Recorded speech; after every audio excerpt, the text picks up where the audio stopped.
The photos of kids, the guns, the drugs, the satanic rituals, and also a tunnel full of human meat. What I saw inside P. Diddy's mansion still haunts me to this day. It started as a simple food delivery, but what I witnessed there, the cries, the locked containers, the chilling secrets, revealed something far darker than I ever imagined. Luckily, I was fast enough to escape, and now I can be here telling you this horror story. Stay with me as I share the horrifying truth they don't want you to know. Hello, outsiders.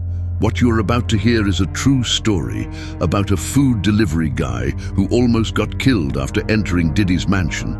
He's now safe, and the FBI is ensuring his security while he helps gather more evidence to make sure Diddy never gets out of prison again. Pay close attention because you are about to hear a truly terrifying story. It started as just another shift. I was driving for a local food delivery app, picking up orders and dropping them off around the city. Nothing out of the ordinary until that night. I got the ping around 9:30 p.m. It was a high-end order from an upscale restaurant, the kind that usually meant a good tip. The delivery address, a sprawling estate in the hills, one I recognized immediately as P. Diddy's mansion. I wasn't starstruck, I didn't care much for celebrities, but the idea of delivering to someone so famous piqued my curiosity. The order was extravagant: lobster bisque, filet mignon, and an assortment of sides that probably cost more than I made in a week. I loaded the insulated bag into my car and followed the GPS through winding roads until I reached the gates of the mansion. The gates were massive, flanked by tall stone walls that seemed to stretch endlessly in both directions. As I approached, 2 security guards appeared from a small booth. They eyed me suspiciously as I rolled down my window. "Delivery for Mr. Combs," I said, trying to sound casual. One of the guards scanned my car while the other checked a clipboard. After what felt like an eternity, they nodded and opened the gates. "Drive to the front entrance, don't wander, and don't talk to anyone unless they speak to you first," one of them said, his tone cold and final. I drove up the long driveway, the mansion coming into view. It was enormous, lit up like a palace, but something about it felt off. The air was heavy, almost suffocating, as if the place itself was holding its breath. When I parked and stepped out of the car, another guard approached.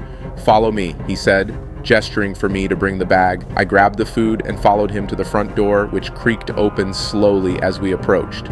Inside, the opulence was overwhelming. Marble floors, crystal chandeliers, and walls lined with expensive artwork.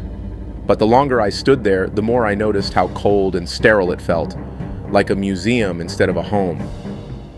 The guard gestured toward a side table near the foyer. "Leave it there," he said. I set the bag down, but as I turned to leave, I heard something. A faint sound, like a muffled cry. I froze. "Something wrong?" the guard asked, his tone sharp. "No," I lied, forcing a smile. "Just thought I heard something." He didn't respond, just motioned for me to follow him back to the door. But as we walked, my eyes caught a glimpse of a hallway leading deeper into the mansion. The door at the end was slightly ajar, and through it, I saw men in dark suits carrying large, locked containers. The muffled cries grew louder as they disappeared through another door. "What's in those containers?" I blurted out, unable to stop myself. The guard stiffened. "Not your business," he snapped, but I couldn't shake the image from my mind. As we reached the door, I saw something else, a child's shoe lying near the edge of the hallway. It was small, pink, and out of place in the grandeur of the mansion. My heart raced as I stepped back outside, the heavy air replaced by the cool night breeze. Another guard handed me an envelope. "Your tip," he said, his face unreadable. I opened it in my car. Inside was $1,000 in crisp bills, more money than I'd ever received for a single delivery. But the money felt wrong, tainted. My hands trembled as I started the car and drove away, the mansion growing smaller in my rearview mirror. That night, I couldn't sleep. The cries, the containers, the shoe, it all played over and over in my mind. Desperate for answers, I started searching online. What I found made my blood run cold. There were whispers about Diddy's mansion, rumors of trafficking and abuse, stories of parties where unspeakable things happened, and children were treated like commodities. It sounded too horrifying to be true, but what I'd seen matched the descriptions perfectly. I wanted to tell someone, to report what I'd witnessed, but fear held me back. Who would believe a food delivery driver over one of the most powerful men in the industry? And what if speaking out put me in danger? The next morning, I found the shoe still in my car. I must have picked it up without realizing it. Holding it in my hands, I felt the weight of what I'd seen. I couldn't stay silent. Driving up to P. Diddy's mansion was like entering another world. The further I went up the winding road, the darker and quieter it got. By the time I reached the gates, the city lights below felt like a distant memory. I was back in my car, gripping the wheel tighter than I needed to. The gates of P. Diddy's mansion had closed behind me, but the unease I felt inside hadn't left. I sat there for a moment, staring at the envelope stuffed with cash on the passenger seat. I should have been happy, but my stomach was in knots. That's when I heard it. It started as a faint sound, barely audible over the hum of my car engine. At first, I thought it was in my head. I rolled down the window, hoping the cool night air would clear my thoughts. But the sound got louder, muffled, irregular, like someone was banging on a wall or a door. I froze, my hand hovering over the ignition. The sound was coming from the mansion. My pulse quickened. I tried to rationalize it. Maybe it was someone in the house moving furniture. Maybe it was the wind rattling something loose. But deep down, I knew it wasn't that simple. I stepped out of the car, hesitant. I couldn't leave, not yet. Something inside me needed to know. The driveway was quiet, too quiet. The trees lining the property loomed overhead, their twisted branches casting eerie shadows on the ground. The muffled sound came again, this time sharper, more distinct. It wasn't furniture, it wasn't the wind, it was a cry. I inched closer to the house, my footsteps careful and deliberate. The sound grew louder as I approached one of the side windows. The curtains were drawn, but there was a small gap where I could just barely see inside. What I saw made my blood run cold. Men in dark suits were moving large, locked containers through the hallways. They were heavy, and their movements were hurried, almost frantic. From inside the containers, I could hear the cries, muffled but unmistakably human. I stepped back, my breathing shallow. My first instinct was to run, to get in my car and drive as far away as possible, but my feet wouldn't move. I leaned in closer, trying to get a better look. The containers were plain, metallic, with no markings except for heavy-duty locks on the sides. One of them shifted slightly as the men carried it, and the muffled crying turned into a scream, high-pitched and desperate. One of the men barked something I couldn't hear, and the crying stopped abruptly. It wasn't like someone had calmed down, it was like they'd been silenced. I stumbled back, almost tripping over my own feet. My chest felt tight, my mind racing. What the hell had I just witnessed? I made it back to my car, my hands trembling as I gripped the steering wheel. My first thought was to call the police, but my phone was still buzzing in my pocket. I hadn't even realized I'd taken it out. And then I remembered. The guards, the money, the warning not to ask questions. I glanced at the mansion one last time before starting the car. The cries were gone now, replaced by the heavy silence that had been there when I first arrived. Driving away, I couldn't shake the image of those containers from my mind. Who or what was inside them? And why was no one doing anything about it? The instructions for this delivery were unlike anything I'd ever received before. Normally, a food order comes with simple details, an address, a contact name, and maybe a note about leaving it at the door. But this one was different. I was already uneasy when I saw the name attached to the order, P. Diddy. The amount of food alone hinted that this wasn't your typical late-night snack, a full gourmet spread with everything from seafood to desserts. But it was the attached message that gave me pause. Do not take pictures, do not enter the premises unless instructed, do not ask questions. I reread it several times, my unease growing with every word. Who gives instructions like that for a food delivery? When I pulled up to the gates of the mansion, 2 guards approached my car. Both were dressed in black suits, their expressions blank and businesslike. "Delivery for Mr. Combs," I said, trying to sound casual. One of them nodded but didn't say a word. Instead, he motioned for me to roll down the window further. He scanned the interior of my car with a flashlight, his movements precise and deliberate. "Your phone," he said suddenly, holding out his hand. I stared at him, confused. "What?" "You need to hand over your phone. It's protocol." My gut twisted. I didn't like the idea of being without my phone, but I also didn't want to argue with the man holding the flashlight. Reluctantly, I handed it over, watching as he slipped it into a pouch at his side. "Drive straight to the entrance," he said. "Do not stop and do not deviate from the path." The gates creaked open, and I followed the driveway to the front of the mansion. The lights of the house illuminated the massive structure, but instead of feeling grand or welcoming, it felt oppressive. I parked where I was directed, grabbed the food bag, and stepped out of the car.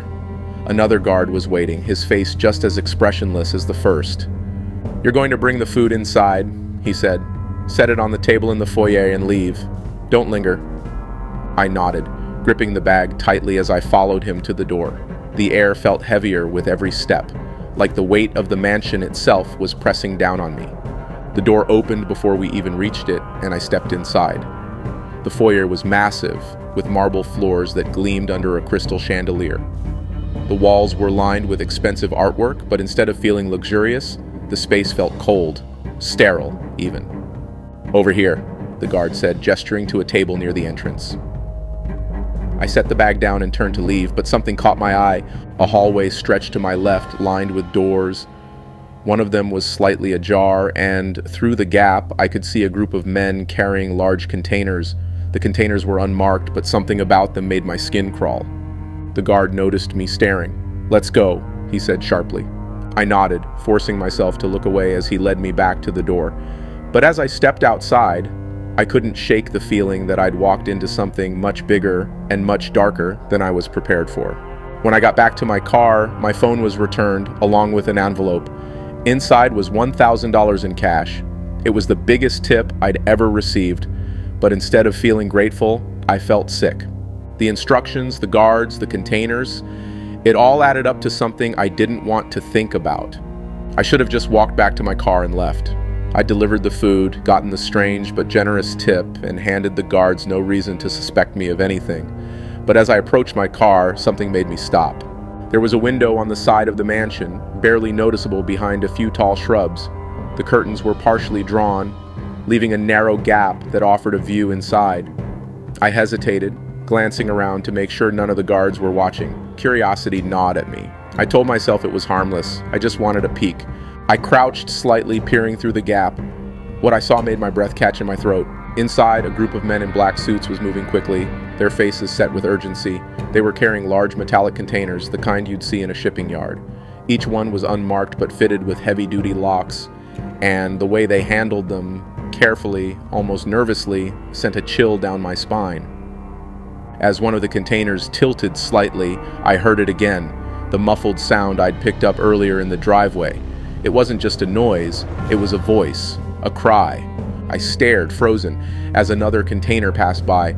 This one seemed heavier, and the two men carrying it struggled to keep it steady. From inside came a faint but desperate banging, like someone or something was trying to get out. My stomach turned. These weren't just ordinary containers, there were people inside. I wanted to look away, to walk back to my car and pretend I hadn't seen anything, but I couldn't move. My eyes stayed glued to the scene as another man entered the room. He was tall, dressed impeccably in a dark suit, and his presence seemed to command the others' attention. It was P. Diddy. I recognized him immediately. He wasn't carrying anything, just standing there watching as the containers were moved deeper into the mansion. His expression was calm, almost bored, like this was routine. Suddenly, one of the containers emitted a loud, frantic scream. It was sharp and high-pitched, unmistakably a child's voice. My heart raced as Diddy turned toward the sound. He didn't flinch. Instead, he motioned for one of the men to handle it. The man hurried to the container, pulling out some kind of object. A taser, maybe. He pressed it against the side of the container, and the screaming stopped abruptly. I stumbled backward, my pulse pounding in my ears. My legs felt like jelly, but somehow I managed to stagger back to my car. The guards didn't seem to notice me as I fumbled with the door, my hands trembling. I started the engine and pulled away, my mind racing. What had I just witnessed, and what was happening inside that mansion? My mind was racing as I sat in the car, gripping the steering wheel with trembling hands. I couldn't stop thinking about what I had seen through the window. The containers, the muffled cries, the way P. Diddy stood there so casually, as if the horrifying sounds meant nothing. But the worst part was the screaming. It echoed in my head like a broken record, sharp and desperate. I needed answers. I glanced back at the mansion. A part of me screamed to leave, to drive as far away from this place as I could, but another part of me couldn't let it go. Those cries weren't just noises, they were voices, people trapped inside those containers. Before I could think it through, I found myself stepping out of the car and heading toward the nearest guard. "Excuse me," I said, my voice unsteady but loud enough to get his attention. He turned, his expression unreadable. "What is it?" I hesitated for a moment, trying to find the right words. I heard something coming from inside. It sounded like... "Stop," he interrupted, his tone cold and final. "You've done your job. There's nothing more for you here." "But I heard cries," I insisted, my voice rising. "There's something in those containers, isn't there? What's going on in there?" The guard stepped closer, his towering figure casting a shadow over me. "You need to leave," he said firmly. "Now." I felt a surge of anger bubbling up. "You're hiding something. Those containers, there are people in them, aren't there? Kids?" The guard's eyes narrowed and his jaw tightened. For a moment I thought he might answer, but instead he stepped forward, closing the gap between us. "This isn't your business," he said in a low, threatening voice. "If you want to stay safe, you'll keep your mouth shut and leave." I took a step back, my heart pounding. The guard's hand moved toward his waist where I noticed a holstered weapon. My stomach dropped. "Go back to your car," he said, his tone like ice, "and don't come back." I wanted to push further, to demand answers, but the weight of the situation hit me like a brick. I wasn't in control here. This wasn't some argument I could win. With my head spinning and my chest tight, I turned and walked back to my car. I could feel the guard's eyes on me the whole way, like a hawk watching its prey. Once inside, I started the engine and pulled away, the mansion shrinking in my rearview mirror, but the confrontation left me shaken. The way he looked at me, the way he moved. It was clear he wasn't just there to protect Diddy's property, he was there to protect something much darker. I thought I was done.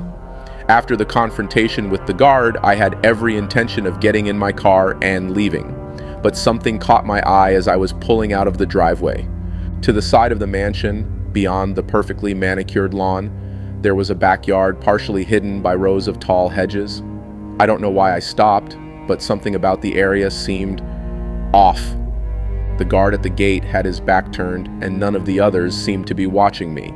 My curiosity got the better of me, and before I realized it, I was stepping out of my car and moving toward the hedges.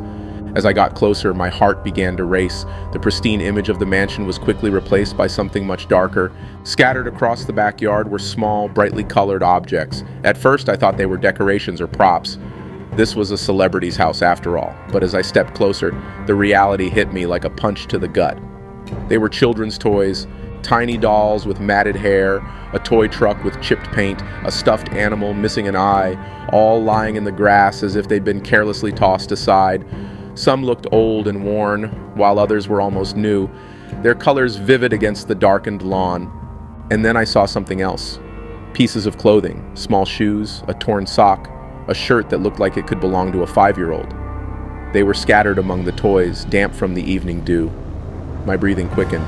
None of this made sense. What were children's toys and clothes doing here? I glanced back toward the mansion, half expecting someone to come out and confront me.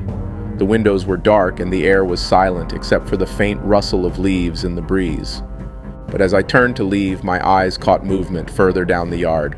A small, unlit shed sat at the edge of the property, its door slightly ajar. From where I stood, I could make out faint shadows moving inside. I froze, debating whether to approach or walk away. My instinct screamed to leave, but something kept me rooted in place. Then, I heard it. A faint sound, like a whimper. My blood ran cold. It was the same sound I'd heard earlier, muffled and desperate. It was coming from the shed. I took a step closer, my hands trembling. Every fiber of my being told me to stop, but I couldn't. I needed to know. The whimpering grew louder as I approached. I could feel my pulse pounding in my ears. When I was just a few steps away, I saw a guard emerge from the shed, dragging one of the metallic containers I'd seen earlier. The container shifted, and from inside came a frantic banging. The guard kicked the container sharply, silencing the noise. I stumbled back, my foot crunching on a branch. The guard's head snapped in my direction, his eyes narrowing. "Who's there?" he barked, his voice cutting through the stillness. I didn't wait to find out what would happen next. I turned and bolted back to my car, my heart hammering in my chest. As I drove away, the image of the toys, the clothes, and the shed burned into my mind. Whatever was happening at that mansion wasn't just wrong, it was evil. By the time I got back to my car, I felt like I couldn't breathe. My mind was racing, replaying everything I had seen, the guards, the containers, the muffled cries, and the chilling scene in the backyard. I gripped the steering wheel, trying to calm down, when a knock on my window startled me. One of the guards was standing there, his face blank and unreadable. I rolled down the window hesitantly.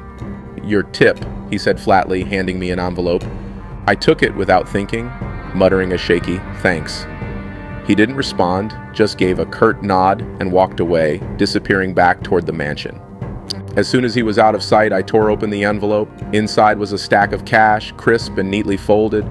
My hands trembled as I counted it. $1,000. My stomach turned. $1,000 for delivering food? It didn't feel right. Nothing about this place felt right. The money wasn't a reward, it was hush money. They wanted me to stay quiet, to look the other way. For a brief moment, I considered leaving it behind. I thought about throwing it onto the driveway, speeding off, and never looking back. But my hand wouldn't let go of the envelope. The bills felt heavy, as if they carried the weight of everything I just witnessed. I put the envelope on the passenger seat, my mind racing. The mansion loomed in my rearview mirror as I pulled out of the driveway. My hands gripped the wheel tightly, my knuckles white as I tried to process what had just happened. The money should have felt like a blessing. I'd never received a tip like that before, and it could have covered bills I'd been struggling with for months. But instead, it felt dirty, like it came with invisible strings attached. As I drove, the details of the night played over and over in my mind, the locked containers, the cries, the toys scattered in the backyard, and now this envelope of cash, as if it could erase everything I'd seen. When I got home, I sat in the driveway for what felt like hours. The house was dark, my family was asleep. I stared at the envelope, the money glinting under the faint light of the street lamp. I should have felt relieved to be home, but instead I felt trapped. The money sat there like a silent accusation. What had I just been a part of? I didn't sleep that night. Every time I closed my eyes, I heard the cries, muffled and desperate, and every time I thought about the money, my stomach churned with guilt. I wanted to believe it was just a job, that I had nothing to do with whatever was happening in that mansion. But deep down, I knew the truth. Taking that money made me complicit. I couldn't sleep that night. The envelope of cash sat on the kitchen table, a silent reminder of the night I couldn't forget. Every time I tried to shut my eyes, the muffled cries came back to me, louder and more desperate. The image of those containers being carried into the mansion replayed in my mind on an endless loop. I needed answers. I grabbed my laptop and started searching, typing every combination of words I could think of. P. Diddy mansion containers, P. Diddy trafficking rumors, cries in containers. At first, nothing came up but generic articles about his lavish lifestyle. But the deeper I dug, the stranger the results became. There were forums, dark, hidden corners of the internet where people whispered about what really happened at celebrity mansions. One name kept coming up: the parties. According to these posts, the mansion I'd been to wasn't just a home, it was the site of private events that most people never heard about. These weren't your average Hollywood parties. They were something much darker.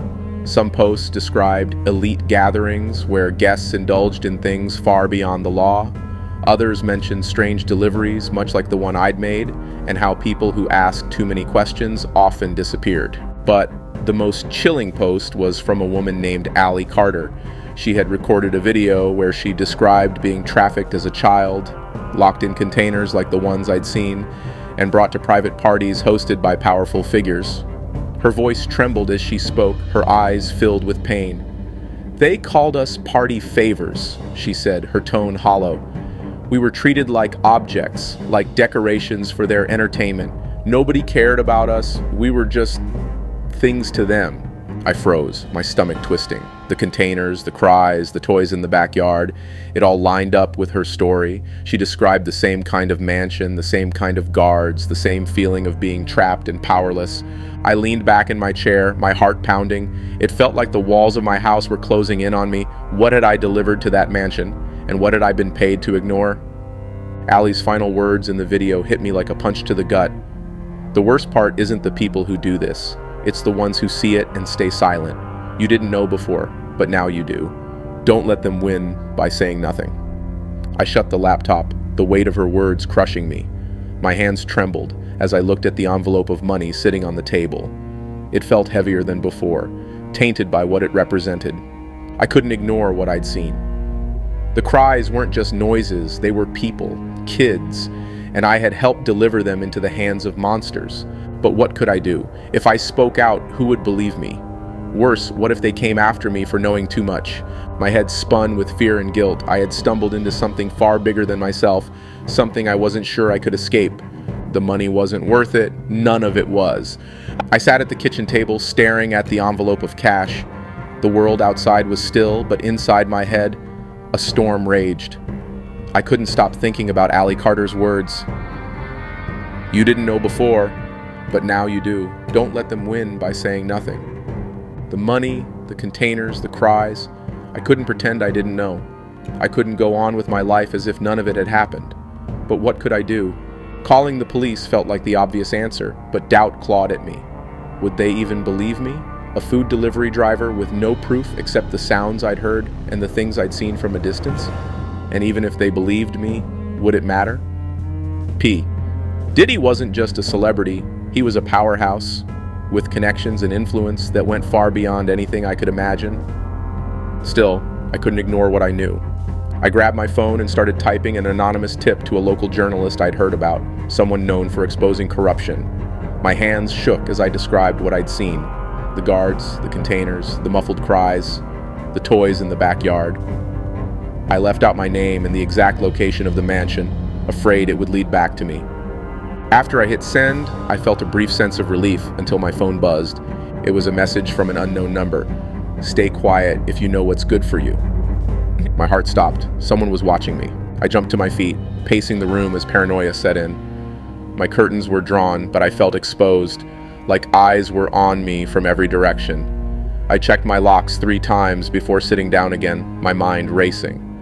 I had to leave the house. Staying here felt like a trap, like they could find me if they wanted to. I grabbed the envelope of cash, still unsure why, and stuffed it into my bag. I wasn't sure where I was going, but I needed to move. As I drove through the quiet streets, every car I passed felt like it could be following me. Every shadow looked like someone waiting to strike. I thought about throwing the money out the window, but something stopped me. It wasn't greed. It was a reminder of what I'd been part of. Eventually, I pulled into a motel parking lot, far from my neighborhood. I paid in cash, using some of the dirty money to secure a room under a fake name. Once inside, I locked the door and propped a chair under the handle. Sitting on the edge of the bed, I opened my laptop and started searching again. I needed more information, something concrete I could use. The more I read, the darker the story became. There were whispers about Diddy's mansion, about parties no one was supposed to talk about people who disappeared after asking too many questions. It all felt too big, too dangerous, but I couldn't stop. The next morning I woke to another text. This is your last warning. My hands trembled as I read it. I knew I'd already crossed a line. Staying silent wasn't an option anymore, but speaking out felt like signing my own death warrant. I spent hours wrestling with my fear and guilt.